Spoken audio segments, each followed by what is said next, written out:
Olá meninas, sejam bem-vindas para mais uma videoaula de revisão para o nosso simulado. Hoje estarei falando sobre iluminismo e o Marquês de Pombal, que é para o conteúdo de história, do nosso simulado.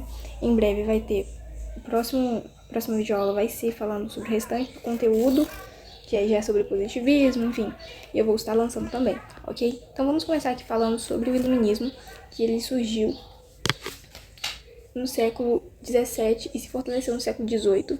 E ele falava muito sobre essa questão de ir contra o absolutismo, que é a centralização do poder na mão do rei, o feudalismo, que é aquela divisão de terras onde tem o feudo, o senhor feudal, e os que trabalham para ele, e toda essa situação que girava em torno disso, e o mercantilismo, que era a economia vigente, que não era necessariamente alinhada a esses ideais e que prevalecia muito na questão do absolutismo e do poder no Estado, ok?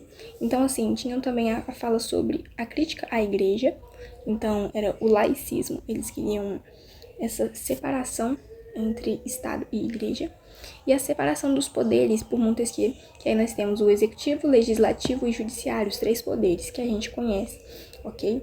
Onde o executivo, ele executava as leis, o legislativo planejava e o judiciário aplicava essas leis, ok? A liberdade individual, então, era o direito de cada um ali, que não deveria ser meramente político, mas também religioso e na questão da expressão, ok? Temos aqui um pouco sobre Rousseau e Kant, que aqui é... O Kant, ele foi inspirado no Rousseau, mas ele tinha uma forma de pensar mais racionalista do que Rousseau. E aí a frase que a gente conhece muito sobre Rousseau é: o homem nasce bom, a sociedade o corrompe. E Kant tem a frase: ouse saber. Outra coisa sobre Rousseau é que ele falava que tinha que valorizar e respeitar a natureza da criança, que é livre, espontânea, sem impor algo precocemente, entendeu? E Kant, ele falava muito sobre o homem não ser nada mais do que a educação faz dele. Então, assim, por isso ele era mais racionalista, ok? Se tratando do Marquês de Pombal, nós entendemos que ele veio ao Brasil trazendo esses ideais iluministas com um despotismo. Então, assim, não era algo meramente ao acaso, teve todo um propósito por trás da vinda dele. E aqui embaixo, numa síntese que eu fiz, a gente consegue ver isso daqui, que o governo português, ele queria se desvincular do poder todo da igreja, ele queria se desvincular disso e do ensino dos jesuítas. Então, com isso, com essa desconfiança que eles estavam tendo dos jesuítas e pelo medo desse controle da igreja, eles enviaram para o Brasil o Marquês de Pombal, que ele trazia esses ideais iluministas como se fosse algo muito bom, como se fosse uma grande melhoria, mas era um despotismo, era um autoritarismo que visava apenas o benefício de Portugal,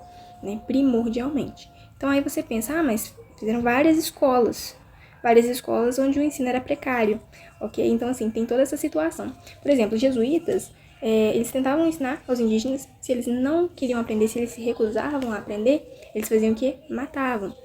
Aí o Marquês de Pombal chega e fala assim, não vamos matar, vamos negociar com eles. Por quê? Porque essa negociação visava a dominação deles, visava a dominação. E aí, com a dominação, eles conseguiriam fazer o aldeamento, seguindo as rotas indígenas e maior domínio do território brasileiro, ok? Então era tudo pensando nisso. E aí resultou futuramente na expulsão, como a gente pode ver aqui nas reformas educacionais que teve. Em 1757 veio a Lei do Diretório dos Índios, que impunha o uso da língua portuguesa.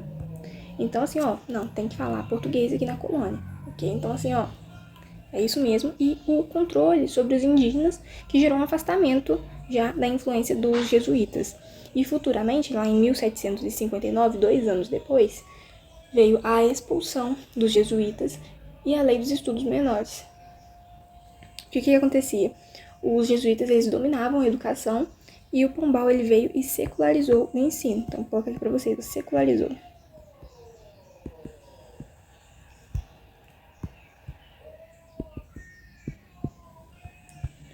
Tirou o monopólio da igreja ali. E em 1772 vem a institucionalização do ensino das primeiras letras, que é ler, escrever e contar, ok? E aí é importante vocês lembrarem sempre disso, que o objetivo não era meramente uma melhora na educação dos indígenas e das escolas, no geral, na colônia, ok? Era algo bem centralizado na questão econômica e de poder de Portugal. E tem que levar isso em consideração, que gerou certa seletividade, ok? E essa seletividade se caracterizava com o quê? Com o eurocentrismo, que era a desvalorização dos indígenas e dos escravos, da cultura que cada um carregava. Então é bem importante lembrar disso e entender que, por mais que tenham sido coisas que trouxeram mudanças relevantes hoje, tanto a questão do Marquês de Pombal quanto do iluminismo para a educação, ainda assim foi falho, foi um processo falho e que gerou também, por exemplo, preconceito hoje em dia, uma desvalorização de culturas dos povos marginalizados, né, que aí são os indígenas, os afrodescendentes, né, no caso a cultura dos escravos, que também foi desvalorizada, e uma falsa posição de